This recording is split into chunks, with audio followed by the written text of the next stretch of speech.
Hello बच्चों, आपका हमारे विज्ञान की क्लास में फिर से एक बार स्वागत है। हम कक्षा 7 की विज्ञान की पाठ्य पुस्तक की 5वीं इकाई पढ़ रहे हैं, जिसका नाम है ऊष्मा एवं ताप। पिछले लेक्चर में हमने देखा था, पिछली क्लास में, कि ऊष्मा का संचरण किस तरह होता है। उसके पहले ताप का मापन किस तरह किया जाता है, थर्मामीटर क्या होता है, कैसे हम ताप को मापते हैं। तो डॉक्टरी थर्मामीटर और प्रयोगशाला थर्मामीटर, दो तरह के थर्मामीटर हमने पढ़े थे। और उसके बाद हमने ऊष्मा संचरण की 3 विधियाँ पढ़ी, संवहन, चालन और विकिरण। और फिर उसके अलावा कि क्या चीज़ें होती हैं जो कि ऊष्मा की अवधारणा को किस तरह हम मापते हैं, ऊष्मा को यह देखा। मात्रक क्या होते हैं, कैलोरी, किलो कैलोरी, विशिष्ट ऊष्मा क्या होती है, इसके बारे में हमने पढ़ा। आज हम एक नए टॉपिक के बारे में पढ़ेंगे कि ऊष्मा में जो 2 शब्द आते हैं, सुचालक क्या होता है और कुचालक क्या होता है। पिछला लेक्चर जब हम दे रहे थे तो उसमें हमने देखा था कि हमने कहा कि वायु ऊष्मा की कुचालक होती है, इसलिए उसके माध्यम से, वायु के माध्यम से ऊष्मा प्रसारित नहीं होती है, नहीं चलती है। तो ऊष्मा की कुचालक और सुचालक होने का क्या अर्थ है, अगर आप जानते हैं तो ठीक है, नहीं तो आज से जान लीजिए कि क्या होता है सुचालक और क्या होता है कुचालक। लोहे की छड़ के एक सिरे को गर्म करने पर जब हम दूसरा सिरा चालन विधि द्वारा गर्म हो जाता है, लेकिन यदि सूखी लकड़ी हो तो उसके डंडे के एक सिरे को चाहे जितना गर्म करेंगे, दूसरा सिरा गर्म प्रतीत नहीं होता है। क्यों, ऐसा क्या है? स्टील या लोहे में ऊष्मा सुगमता पूर्वक स्थानांतरित होती है, एक सिरे से, एक अणु से चलकर दूसरे अणु, दूसरे से तीसरे में चली जाती है। लेकिन जो सूखी लकड़ी होती है उसमें ऐसा नहीं होता है। तो जिन पदार्थों में ऊष्मा का संचरण आसानी से होता है, सुगमतापूर्वक होता है, उन्हें हम ऊष्मा का सुचालक कहते हैं। जैसे लोहा, एल्युमिनियम, तांबा, चांदी, सोना, जो भी धातुएं हैं, ये सब। और जिन पदार्थों में ऊष्मा का संचरण सुगमता से नहीं होता है, ऊष्मा नहीं फैलती है एक सिरे से दूसरे से, जैसे लकड़ी, लोहा, उन्हें हम ऊष्मा का कुचालक कहते हैं। जैसे लकड़ी, कांच, कागज़, ऊन, पेनिसिलिन, हवा, ये सारी चीज़ें जो हैं उनमें ऊष्मा एक सिरे से दूसरे सिरे पर चलकर नहीं जा सकती है, इसलिए इन पदार्थों को हम ऊष्मा का कुचालक कहते हैं। एक क्रियाकलाप है, देखें और समझें इस तथ्य को।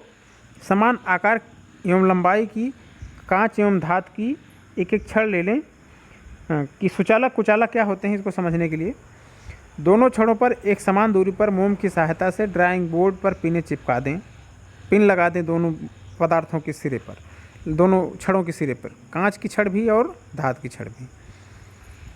दोनों छड़ों को जो है जैसा चित्र में दिखाया गया है इस तरह लगा लें, और इस तरह लगाने के बाद दोनों सिरों को एक साथ गर्म करना शुरू करें, और दोनों के दूसरे सिरे पर, जो सिरा गर्म कर रहे हैं उसके विपरीत वाले सिरे पर मोम की सहायता से पिने लगा देते हैं। क्या होता है कि धातु के छड़ में लगी कील एक एक करके गिर जाती है, लेकिन कांच की छड़ में जो लगी कील होती है वह कभी नहीं गिरती है। इसका मतलब ऊष्मा वहाँ तक नहीं पहुँच रही है। तो इससे यह सिद्ध होता है कि कांच ऊष्मा का कुचालक है और जो धातु की छड़ है वह ऊष्मा की सुचालक है। कुचालक तथा सुचालक जो दैनिक जीवन में कुछ पदार्थ होते हैं जिनका हम उपयोग करते हैं, उनके बारे में बात कर लें। क्या होते हैं? दैनिक जीवन में सुचालक तथा कुचालक पदार्थों का उपयोग सदैव हम करते रहते हैं। जैसे ऊष्मा के अच्छे चालक होने के कारण पीतल या एल्युमिनियम के बने बर्तनों का उपयोग खाना पकाने में किया जाता है। ऊष्मा के कुचालक होने के कारण धातु के बने बर्तन के हैंडल के ऊपर लकड़ी, बांस या बेकेलाइट इसका कवर लगा देते हैं, जिससे हम उस धातु का बर्तन जो उसका हैंडल है वह गर्म ना हो, और बर्तन के गर्म होने पर भी हम उसे पकड़कर इधर उधर कर सकें या उसे हम आग से हटा सकें। इसके अलावा क्या होता है, बर्फ़ के पिघलने से बचाने के लिए क्या करते हैं, इसके चारों लकड़ी का बुरादा अथवा ऊनी कपड़ा लपेट देते हैं, जिससे ऊष्मा का संचरण नहीं हो पाता है और बर्फ़ पिघलने से बच जाती है। जाड़े के दिनों में ठंड से बचने के लिए हम ऊनी कपड़ों का उपयोग करते हैं। यह भी हमारा सुचालक और कुचालक के होने के आधार पर ही हम ऐसा करते हैं। पदार्थ में अवस्था परिवर्तन हमें देखने को मिलता है। हमारा अगला जो टॉपिक है वह है पदार्थ का अवस्था परिवर्तन। कैसे पदार्थ में अवस्था परिवर्तन देखने को मिलता है। अवस्था मतलब उनकी स्थिति बदलती है, उनका रूप बदलता है। पदार्थ की मुख्य रूप से 3 अवस्थाएं होती हैं। पहला है ठोस, दूसरा है द्रव, तीसरा है गैस। तो ठोस, द्रव और गैस 3 अवस्थाएं हमें देखने को मिलती हैं। इन्हें समझने के लिए कैसे ठोस से द्रव, द्रव से गैस में परिवर्तन होता है, इन्हें हम एक क्रियाकलाप करते हैं। क्या है कि एक बीकर में कुछ बर्फ़ के टुकड़े लीजिए और उसे गर्म करते हैं हम, और गर्म करने पर क्या होता है वो हम ध्यान से देखते हैं। किसी बर्तन में बर्फ़ के टुकड़े लेते हैं, उससे हम गर्म करते हैं, उसके बाद ध्यान से देखते हैं क्या होता है। हम देखते हैं कि सबसे पहले जो बर्फ़ है वह पिघलती है और द्रव पानी में बदलती है। पानी क्या है? द्रव है। बर्फ़ क्या है? ठोस है।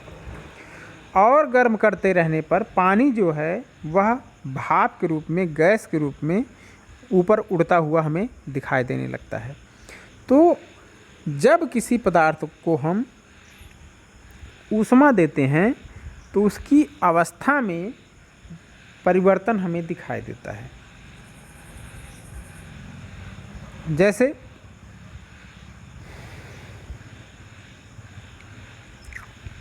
बर्फ़ एक ठोस पदार्थ है, उसे गर्म करते हैं तो वह जल में परिवर्तित हो जाता है। जल एक द्रव पदार्थ है, उसको और अधिक गर्म करते हैं तो वह वाष्प में परिवर्तित हो जाता है। इसी प्रकार जो वाष्प है अगर उसको हम इकट्ठा करके ठंडा करते हैं तो फिर वह पानी के रूप में बदल जाता है। भाप जो होती है पानी की, अगर उसे इकट्ठा करके ठंडा किया जाए तो फिर वह पानी के रूप में परिवर्तित हो जाता है। और अगर उस पानी को हम फ्रीजर में रख के और ठंडा कर देते हैं तो क्या होता है, फिर से वह ठोस के बर्फ़ के रूप में परिवर्तन हो जाता है। तो इससे निष्कर्ष क्या निकलता है कि अवस्था परिवर्तन के समय पदार्थ का ताप नियत रहता है। जब अवस्था बदल रही होती है तो उस समय पदार्थ का ताप नहीं बदलता है। कुछ पदार्थ गर्म करने पर ठोस अवस्था से सीधे गैस अवस्था में बदल जाते हैं। अगर हम उन्हें गर्म करते हैं तो क्या होता है, उसमें द्रव अवस्था नहीं आती है, वह सीधे गैसीय अवस्था में बदल जाते हैं। ऐसा पदार्थ ऊर्ध्वपातन पदार्थ कहलाते हैं। जैसे कि कपूर और नौसादर, यह कैसे पदार्थ हैं? अगर हम कपूर को गर्म करेंगे तो सीधे गैसीय रूप में बदलकर उड़ जाएगा। नौसादर को गर्म करेंगे तो सीधे गैस में बदल जाएगा, द्रव अवस्था में नहीं बदलेगा। तो ऐसे पदार्थों को हम ऊर्ध्वपातन पदार्थ कहते हैं। गलनांक क्या होता है? एक टर्म है गलनांक, इसी अवस्था परिवर्तन से संबंधित है। क्रियाकलाप के माध्यम से समझेंगे कि गलनांक क्या होता है। एक भगोने या बीकर में बर्फ़ के टुकड़े लेकर हम गर्म करेंगे तो क्या होता है कि टुकड़े गर्म करने पर जो बर्फ़ है वह धीरे धीरे पानी में बदलने लगती है।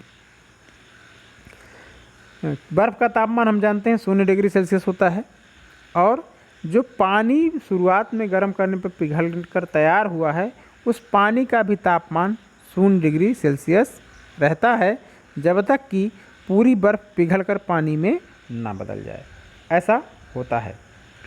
तो वह निश्चित ताप, ध्यान से इसको लिख लेंगे कि क्या होता है गलनांक, और उसको याद भी कर लेंगे।